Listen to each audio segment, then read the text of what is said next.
저희가 금융위기에 대해서 경고를 굉장히 많이 했고, 이번에 글로벌 금융위기 때보다 적어도 우리나라는 금융위기가 더 크게 올 것이다, 이런 부분 말씀드렸는데 벌써부터 징조가 나오고 있고요. 솔직히 지금 이미 터지고 있는 중입니다. 그리고 전반적으로 경제도 장기 침체가 예상이 되고 있다. 그래서 이런 부분에 대해서 이야기를 해보면서 금융위기 때 어떻게 해야 될지, 그리고 금융위기 때 어떤 일들이 일어났었는지, 이런 것들을 좀 알아봐야 되겠죠.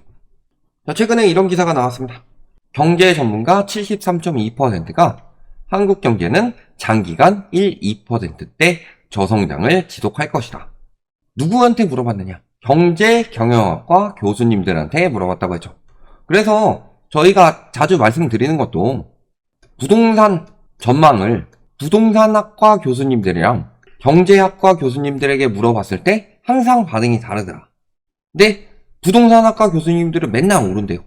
근데 경제학과 교수님들은 그렇게 생각하지 않죠. 왜냐면 경제 전반적으로 보기 때문에. 근데 부동산학과 교수님들도 경제를 모르느냐? 보통은 모르지 않는데 이분들은 건설업계에 이해관계가 많이 엮여있죠. 뭐 자문위원 이런 것도 하시고 감사도 하시고 뭐 이런 분들이 있으니까 항상 좋게 표현을 해준다. 근데 저희가 그런 분석보다는 이런 분들 분석을 많이 보셔야 된다고 그러죠.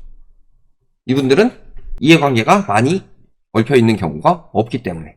그래서 이런 분들 211명을 대상으로 설문조사를 했더니 응답자의 73.2%는 장기간 1-2%대의 저성장 기조를 이어갈 것으로 전망했다. 그래서 73.2%는 1에서 2%대 저성장 기조, 그 다음에 11%, 여기는 일시적으로 3%대 회복 후 떨어져서 다시 1-2% 될 것이다. 즉 장기적으로 봤을 때는 84.2%가 저성장을 한다, 이렇게 예측을 한 거죠. 그 다음에 경제가 살아난다 라고 말하는 분들은 한 15.8%, 이 정도밖에 안 되는 거고, 그리고 환율이나 물가 안정은 내년 하반기 돼서나 혹은 내후년은 돼야 안정이 된다. 즉 금방 안정된다는 환율 물가도 아니고요. 그 다음에 경제가 장기간 저성장 된다, 이렇게 생각하시는 분들이 태반이라는 소리죠. 그러니까 이 문제들은 여기서는 뭐 전쟁 리스크, 그 다음에 뭐 위기 대응 미흡, 뭐 규제 문제다, 뭐 이런 것들, 혁신 부족, 이런 이야기들도 있겠지만 우리나라 경제의 핵심은요, 늘 말씀드리지만 부동산 거품이 굉장히 크다고 그랬어요. 부동산 거품 때문에 내수 경제가 살아나지가 않는다. 뭐 여러 가지 이유가 있겠지만 가장 큰 이유 중에 하나죠. 왜냐면 자산이 거기에 다 묶여있는 상황이고, 사람들이 돈을 벌어서 소비에 써야 될 돈이 부동산 가격을 올려버리면서 거기에 많이 들어가다 보니까 완전히 묶여버린 거죠. 이게 문제가 굉장히 크다는 소리고, 여기에 이제 부동산 거품이 꺼지면서 항상 생겨나는 일들이 뭐예요? 부동산 거품이 생겨날 때는 건설사들이 이익 보기 굉장히 좋은 구조죠. 그러니까 사업을 굉장히 많이 벌려놓는데 부동산 시장이라는 게 어느 순간 훅 가죠. 그러면서 그 벌려놓은 것들이 문제가 생기기 시작한다.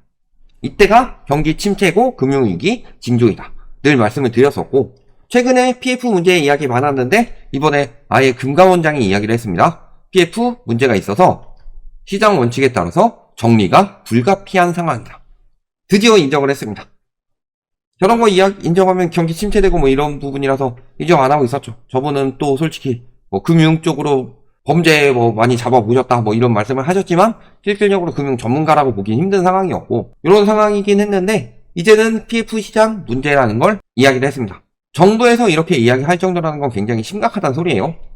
그래서 사업성이 다소 미비하거나 특단의 조치 없이는 재무적 영속성 문제가 있는 건설사 금융사는 기본적으로 시장 원칙에 따라서 적절한 형태의 조정 내지는 정리돼야 하는 대원칙이 있고, 시장 원리에 따라 특정 사업장이 정리될 때 시장 원칙을 크게 훼손하는 방식으로 개입할 생각은 전혀 없다, 요 이야기를 했어요. 그 전에는 개입을 많이 했죠. 예를 들어서 특정 사업장이 문제가 생겼어요. 대표적으로 둔촌주공, 여기 10만 청약설이 있었는데 막상 시장 보니까 그렇지 않으니까 13대책 풀어주고 중도금 풀어주고 특례 풀어주고 등등 어떤 방법을 써서든 살렸죠. 시장 원칙을 크게 훼손했습니다. 왜냐면 분명히 중도금은 원래 9억까지였는데 순식간에 무제한으로 풀어버렸고, 그 다음에 전매라는 것 자체는요 원래 시장을 훼손하는 정책입니다. 우리나라 선분양 때문에 있는 정책이죠. 그래서 저런 식으로 문제가 터지는 것들을 막았는데 이미 저런 말을 던진다는 거. 물론 여기서는 손을 놓겠다는 것도 아니고 크게 문제가 될 것도 아니다 이런 식으로 이야기를 하지만 실질적으로는 저런 언급이 나왔다. 저런 부정적인 언급이 쉽사리 나오지 않는 상황이에요. 특히 이번 정부 인사들을 보면은 예를 들어서 경기 계속 침체되고 있는데도 상저하고 전망 계속 유지한다 이런 이야기를 했던 추경호 총리처럼 그런 상황인데 저 정도까지 이야기가 나왔다는 건 PF 문제가 터진다는 소리죠.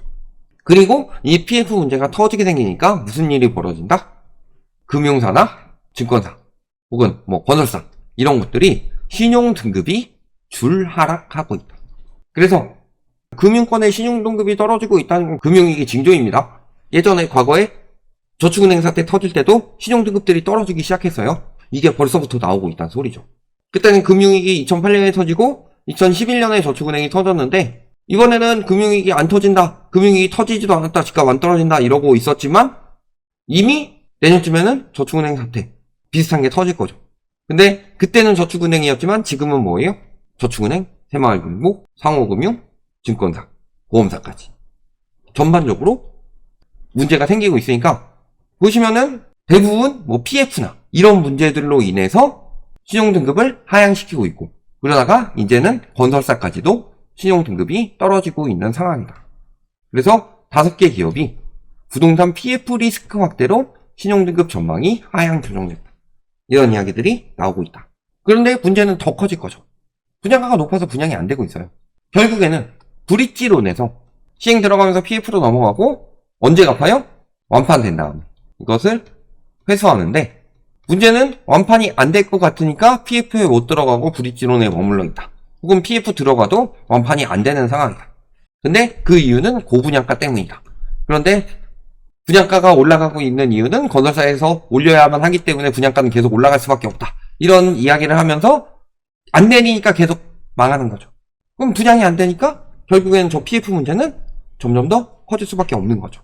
그래서 최근에 브릿지론 50% 손실설이 나온 거고 주요 모니터링 건설사로는 PF 우발 채무가 높은 2개의 건설사와 그 다음에 붕괴하고 났던 2개의 건설사들 이런 것들이 신뢰도가 떨어지면서 분양이 잘 안 되거나 혹은 분양이 되더라도 PF 문제가 터질 것 같으니까 문제가 생길 것이다. 이런 이야기들이 나오고 있는 거고 그러면은 과거에도 저축은행 사태 터지고 장기적 침체가 왔어요. 그거 진짜 건설사 살리려고 별짓 다 했죠. 규제는 규제대로 다 풀고 부동산 3법으로 재건축 규제도 싹 다 풀었고 전세자금 대출 풀어가지고 집값 떨어지는 거 방어하고 LTV 풀어가지고 다른 나라들 가계대출 줄이고 있는데 우리나라는 LTV 풀어가지고 가계대출 늘리고 이런 식으로 겨우 버티게 만들었는데 그때 썼던 조치들은 이제는 쓸 수가 없죠. 왜? LTV는 그때 이상으로 풀었어요. 지금. 근데 DSR에 걸리니까 LTV는 문제가 없는 거고 DSR은 푸는 게 말이 안 되는 정책인 거고 그 다음에 재건축은 풀어봤자 지금 재건축 자체가 고분양가로 나오기 때문에 풀어도 분양가는 살릴 수가 없죠. 분양이 안 되는 건 살릴 수가 없죠. 그때는 다 떨어진 다음에 풀린 것들이 있었기 때문에 어느 정도 살아났는데 지금은 아니라는 소리다. 그러니까 계속 저 고분양가가 유지되고 PF 문제가 해결되지 않는 이상 터질 수밖에 없는데 구조적 인플레이션과 정부 재정적자 심화로 저금리가 나올 수 있는 상황은 이제 다시 오지 않는다. 적어도 현 수준 금리에서 떨어져봤자 약간의 조정 정도 된 금리에서 계속 유지가 될 상황이기 때문에 경기 침체는 계속될 수밖에 없죠. 그러니까 저 1, 2%대 장기적 저성장에는 그런 이야기도 실질적으로 섞여 있는. 그러면요 1, 2% 어느 정도 그래도 한 중장기 거친 다음에 그 다음에 살아날 것이냐. 이 부분에 대해서는 한국은행에서 경고를 했죠. 뭐라고 그랬어요? 저출산 고령화로 인해서 성장 잠재력이 축소한다. 한국은 출산율이 매우 낮고 고령화가 급속도로 진행되고 있다.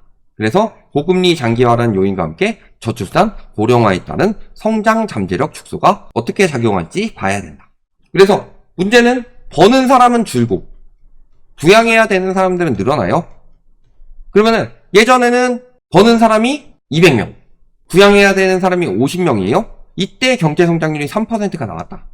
그러면은 똑같은 경제 상황이더라도 부양하는 사람이 100명으로 늘어나고 경제활동 인구가 150명밖에 안 된다. 이렇게 되는 순간에는요. 경제성장률이 똑같이 사람들이 돈을 벌더라도 1%로 떨어질 수밖에 없죠. 그런 것처럼 부양해야 되는데 금액이 많이 들어가고. 근데 문제는 고령화가 굉장히 심각해져서 앞으로는 노년 부양비가 엄청나게 올라가요. 과거에는 유소년 부양비가 높았죠. 근데 그때는 그래도 성장을 했는데 노년 부양비가 높아진다는 소리는요. 이거는 성장이 멈춘다는 소리예요. 일본이 그래서 무너졌는데 문제는 출산율이 지금 최악이라는 거. 그러니까 하느니 괜히 2015년 집값 이야기한 게 아니에요. 한국의 실질 주택 가격이 2015년 수준으로 안정화된다. 근데 출산율이 0.00002명. 요거는 솔직히 오버다. 요것밖에 안 올라간다는 건 말이 안 돼요. 왜 말이 안 되냐? 뭘 보면 답이 나와요? 집값 비싼 서울은 0.53명밖에 안 낳고 있는데 집값이 저렴한 동네인 전남, 강원, 충북 이런 곳들은 0.9명 가까이 낳는다. 물론 세종 같은 경우는 특별 케이스입니다. 세종 같은 특별 케이스를 제외하고는 서울, 부산, 대구, 인천 이런 대도시의 합계 출산율은 매우 낮게 나온다. 여기서 끌어올려주고 있는 거다. 그러니까 실질적으로 집값이 미치는 영향이 굉장히 커요. 집이 없으니까 세조 둥지가 있어야 알을 낳는다고 그랬죠. 그래야지 알을 낳을 곳이 있어야 번식을 하는 거고. 근데 결혼도 안 하고 출산도 안 한다. 물론 다른 영향에 대해서 굉장히 강조해서 이야기하시는 분들이 많지만 부동산 영향도 굉장히 크다.